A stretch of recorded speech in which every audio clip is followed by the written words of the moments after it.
हाय दोस्तों, नमस्कार। स्वागत है आपका मेरी आज की नई वीडियो में। पिछले वीडियो में हमने टेंशन फोर्स के बारे में बात किया था। अगर आपने अभी तक से उस वीडियो को नहीं देखा है तो डिस्क्रिप्शन में दिए हुए लिंक पर क्लिक करके आप उसे देख सकते हैं। आज की वीडियो में हम स्प्रिंग फोर्स के बारे में बात करने वाले हैं। तो चलिए शुरू करते हैं। वीडियो को शुरू से लेकर अंत तक देखिए ताकि इसमें बताए जाने वाले सारे कॉन्सेप्ट आपको अच्छे से क्लियर हो सकें। तो let's start. Spring spring force, इसके नाम से ही जाहिर है कि स्प्रिंग द्वारा लगाए जाने वाले फोर्स को स्प्रिंग फोर्स कहते हैं। इसका डेफिनेशन सिंपल सा है, it is the force executed by spring. It is the force executed by spring. Spring के द्वारा एग्जीक्यूट किए जाने वाले फोर्स को स्प्रिंग फोर्स कहते हैं। स्प्रिंग के द्वारा एग्जीक्यूट किए जाने वाले फोर्स को स्प्रिंग फोर्स कहते हैं। इसका नेचर अट्रैक्टिव और रिपल्सिव दोनों टाइप का होता है। यानी कि स्प्रिंग फोर्स ऑब्जेक्ट को पुल कर सकता है और पुश भी कर सकता है। Attractive as well as repulsive. Attractive and repulsive दोनों टाइप का इसका नेचर होता है। It is denoted as vector F S P. इसे हम वेक्टर एफ एस पी से डिनोट करते हैं। क्योंकि फोर्स एक वेक्टर क्वांटिटी होती है इसलिए इसे वेक्टर एफ एस पी से डिनोट करते हैं। अब हम एक फिक्स्ड वॉल ले लेते हैं। फिक्स्ड वॉल, फिक्स्ड करने का मतलब कि इस वॉल में कोई किसी भी टाइप का मूवमेंट नहीं है और इससे एक स्प्रिंग अटैच किया हुआ है इस तरह से। ठीक है, तो ये जो स्प्रिंग है इस टाइम अपने नॉर्मल स्टेट में है क्योंकि इसमें किसी भी टाइप का कंप्रेशन या एक्सटेंशन है ही नहीं। तो ऐसे में इसकी लेंथ यहाँ से यहाँ तक एल से डिनोट करेंगे और L is equal to natural length. L को हम यहाँ पर नेचुरल लेंथ कहते हैं। अब क्या करते हैं कि इसी स्प्रिंग को खींच देते हैं, ऐसे खींच देते हैं। तो खींच देने के बाद ये स्प्रिंग कुछ ऐसा दिखाई देने लगेगा।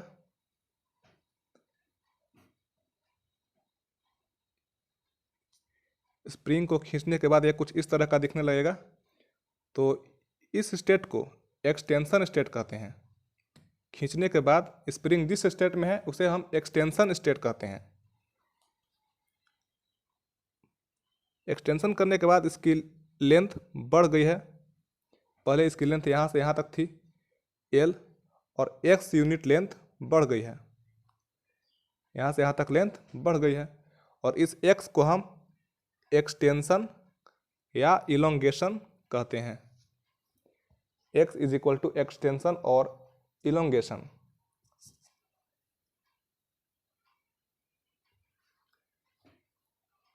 अब क्योंकि ये स्प्रिंग अपने एक्सटेंशन स्टेट में है तो इसके पास एक नया लेंथ आ गई है। ये पहले जैसी जिसकी इसकी लेंथ जितनी पहले थी उतनी अब नहीं रही, तो इसके पास एक नई लेंथ आ गई है एल डैश। और L dash is equal to L plus X. यहाँ से यहाँ तक L dash is equal to L plus x.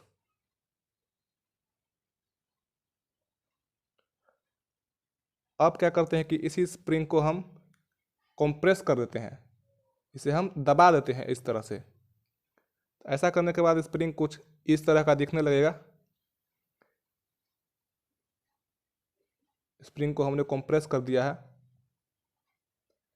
तो इसकी लेंथ पहले थी एल यहाँ से यहाँ तक और एक्स यूनिट लेंथ घट गई है, यानी कि एक्स यूनिट लेंथ की कमी आ गई है। और स्प्रिंग जिस स्टेट में है उसे हम कंप्रेशन स्टेट बोलते हैं। कंप्रेशन स्टेट या कंप्रेस्ड स्टेट कुछ भी बोल सकते हैं। और इस एक्स को हम कंप्रेशन बोलते हैं क्योंकि स्प्रिंग को हमने कंप्रेस किया हुआ है, इसलिए कंप्रेस करने के बाद एक्स यूनिट लेंथ घट गई है, इसलिए एक्स को हम कंप्रेशन बोलते हैं। और ऐसे में स्प्रिंग के पास एक नया लेंथ आ जाते हैं L dash is equal to L minus X. Extension करने के बाद L dash is equal to L plus X. Extension के बाद एल प्लस एक्स और कंप्रेशन के बाद एल माइनस एक्स। अब हम अगर यहाँ पर कोई ऑब्जेक्ट को अटैच कर दें इस तरह से एम मास का, तो ये स्प्रिंग अपने एक्सटेंशन स्टेट में है, इसलिए इसे इस तरफ खींचने की कोशिश करेगी, ऐसे इस ऑब्जेक्ट को इस डायरेक्शन में खींचेगी। यानी कि इस डायरेक्शन में एक फोर्स एक्ट कर रहा है और इसी फोर्स को हम स्प्रिंग फोर्स कहते हैं। यानी कि इस डायरेक्शन में एक एफ एस पी लग रही है, इस डायरेक्शन में फोर्स काम कर रही है। और यहाँ पर हम अगर एक ऑब्जेक्ट को अटैच कर दें तो ये स्प्रिंग इस ऑब्जेक्ट को इस तरफ धक्का देने की कोशिश करेगी इस डायरेक्शन में। यानी कि इस डायरेक्शन में एक फोर्स एक्ट कर रही है एफ एस पी।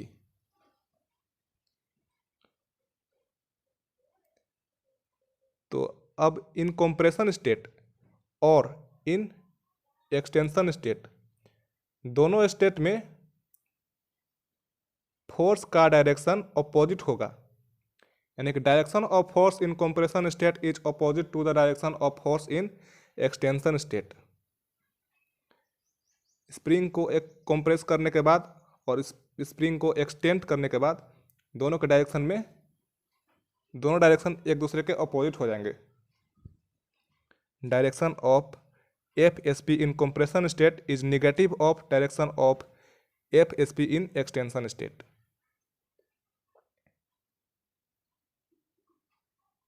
यहाँ तक समझ गए। और अब ध्यान से देखिए, एफ एस पी जो स्प्रिंग फोर्स है ये इस एक्स पे डिपेंड कर रहा है, एक्स यानी कंप्रेशन और इलोंगेशन पे डिपेंड कर रहा है।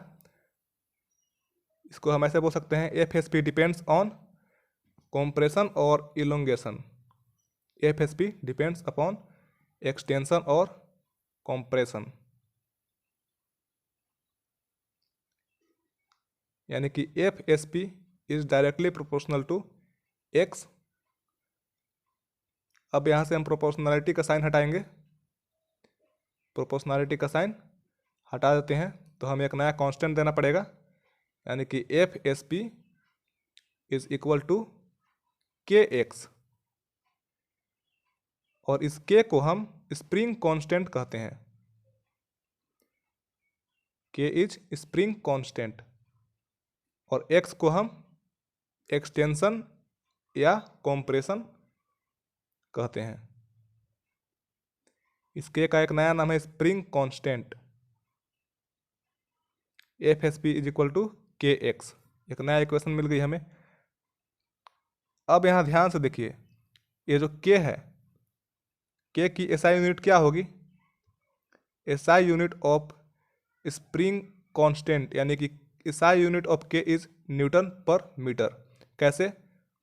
क्योंकि स्प्रिंग फोर्स का यूनिट न्यूटन और के का हमें फाइंड करना है और एक्स को हम मीटर में लेते हैं, तो इस तरह से के की यूनिट न्यूटन पर मीटर हो जाती है। एसआई यूनिट ऑफ के is Newton per metre.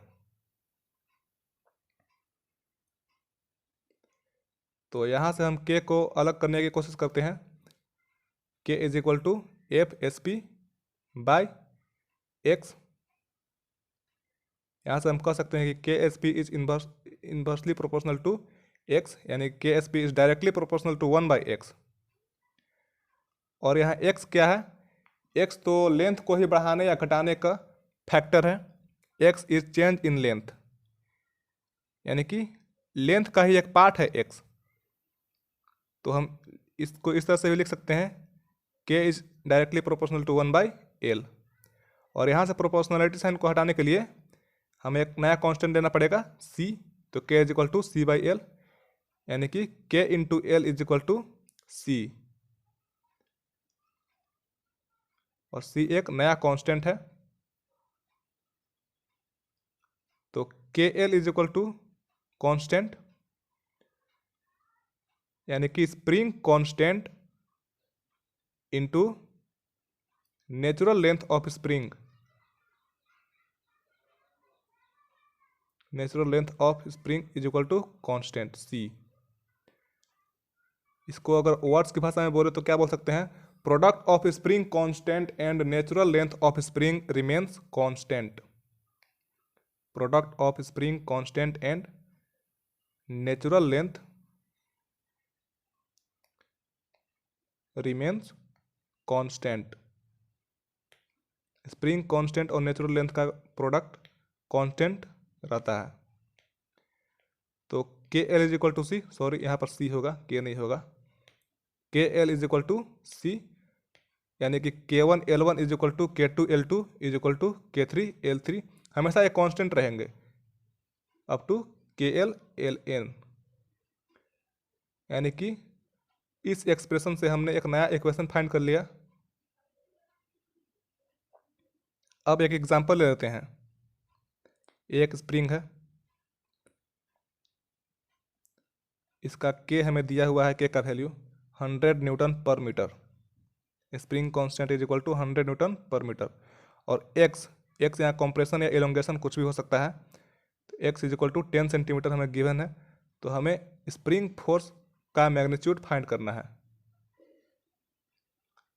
Spring force का मैग्नीट्यूड कितना होगा, F S P is equal to what. तो हम जानते हैं कि F S P is equal to K X, और यहाँ एक्स सेंटीमीटर में है तो इसे हम मीटर में करना पड़ेगा। तो के है 100 और एक्स हो गया 0.1 मीटर, और जो रिजल्ट आएगा वो न्यूटन में होगा, क्योंकि फोर्स का यूनिट न्यूटन होती है। यहाँ से 10 न्यूटन हो गई। उम्मीद है कि आपको समझ में आई होगी। स्प्रिंग फोर्स के बारे में इतना ही कुछ था। अगर कोई डाउट है तो आप कमेंट सेक्शन में लिख सकते हैं। वीडियो पसंद आई है तो इसे लाइक कीजिए, और वीडियो लगी कैसी आपको ये कमेंट सेक्शन में ज़रूर बताइएगा। अगले वीडियो में हम फ्री बॉडी डायग्राम कैसे बनाते हैं ये सीखने वाले हैं। इसके लिए आप चैनल को सब्सक्राइब करके बेल आइकन को ऑन कर दें, ताकि आने वाली वीडियोज़ की नोटिफिकेशंस आपको सबसे पहले मिलती रहे। वीडियो को लाइक और अपने साथियों को शेयर कीजिए। मिलते हैं अगले वीडियो में। धन्यवाद।